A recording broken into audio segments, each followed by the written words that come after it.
For centuries, the 1st of May marks an ancient Celtic festival that means the return of summer in the northern hemisphere. Beltaine officially begins on May Eve the night before, when the sacred balefires are lit. It is a fire festival because the sun is finally here to warm the earth. Spring is in full swing, and the flowers are now coming up to bloom. For the people who are in touch with the spirit world, this can only mean one thing: the Fae are returning.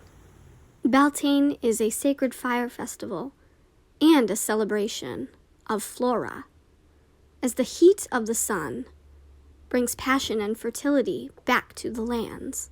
The May Queen returns with the fairies.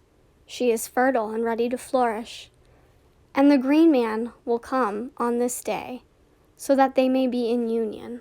Henceforth, the pagans designated this day as one of sacred sexual union, marriage, and fertility. I like to get out in the forest and experience the romance and magic of the spring fairies myself. It is said that every plant, tree, and force of nature holds within it the spirit of a fairy themselves.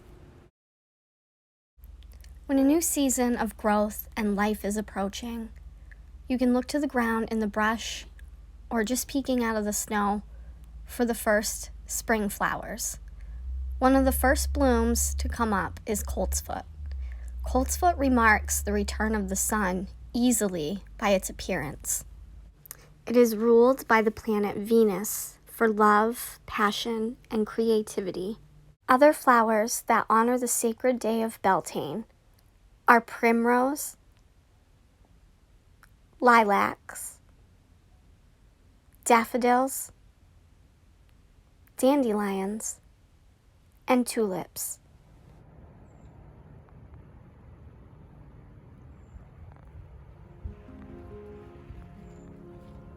Collecting the dew from Beltaine morning plants will give you water that possess magical powers only like the water in the fairy realm. These powers include amazing healing and the gift of eternal youth, according to lore.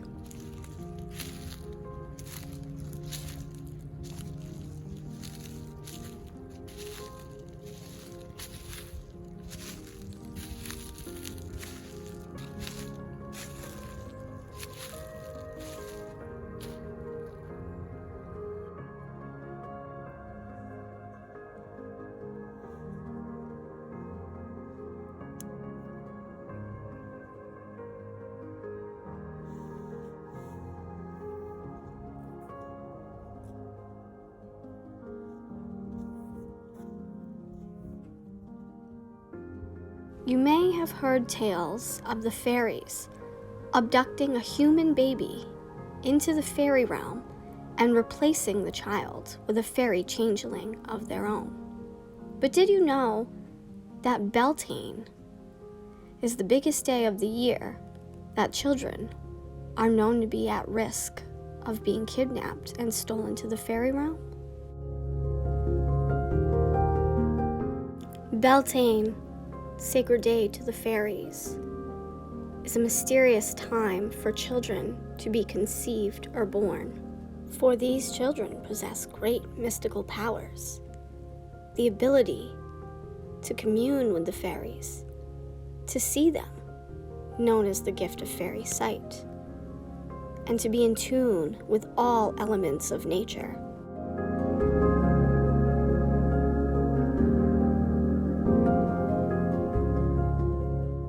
In fact, some of these children, or maybe all of them, may very well be fairy themselves.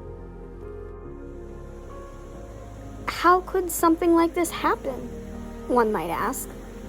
Well, Beltaine is marked as one of the major cross-quarter celebrations. In the pagan wheel of the year, there are 4 major cross-quarter holidays, also known as Sabbats. Among these major Sabbats The two that lie directly parallel to one another in the southern and northern hemispheres are that of Samhain and Beltaine. These days are special, as the veil between the physical and the spirit realms are at their thinnest, leaving the portals wide open for the Fae to come and go as they please. On Beltaine, when the veil is thin and the Fae can be close to our world, it is easy for them to have energetic influence on the activities that we do, especially on this fertility holiday when it comes to birthing and conceiving children. Do you wish to have a fairy child? If you listen closely, on dusk, from May Eve to dusk on Beltaine evening, you just may hear the Fae marching out from their mounds and hills.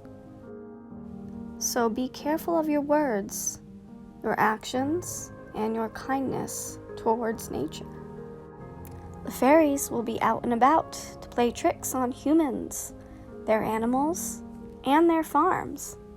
They can fail your crops and make your animals sick, or they can aid in these endeavors and your housework, depending on if you are in good standing with the Fae. Ancient legends refer to a tale of elf knots on Beltaine.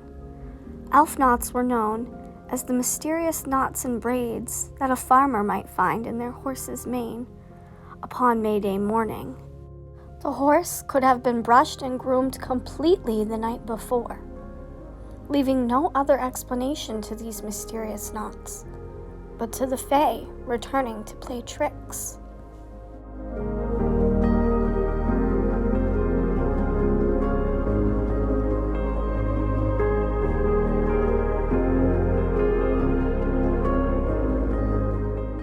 Because of the deep connections fairies are known to have with animals, plants, and human children, people began to develop means of protection on Beltaine by making amulets and saying prayers against the Fae.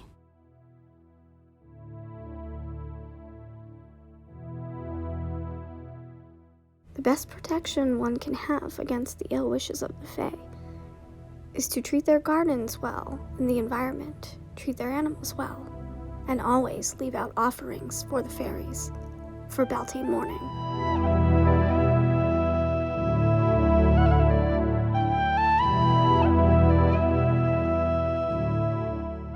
You can leave your offerings in a space within your home like a sunny windowsill, or outdoors within the garden, or in the forest. Here is a list you can refer to when wondering what kinds of things might the Fae appreciate. You can leave out dried herbs or flowers. These can also be put directly into the balefire on Beltaine. You may designate a special garden area for the Fae, or perhaps leave out certain plants for them. Wine is always appreciated by the Fae. You could write a special note to them, proclaiming your commitment to honor them and the earth. Cakes or sweet treats, live music, crystals, fairy houses, although I'd note here that the Fae most appreciate houses that are made from all natural materials, trinkets, and honey.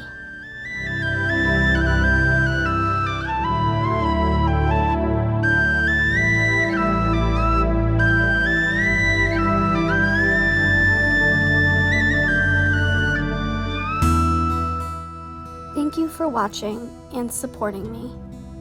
Blessed Beltaine to all.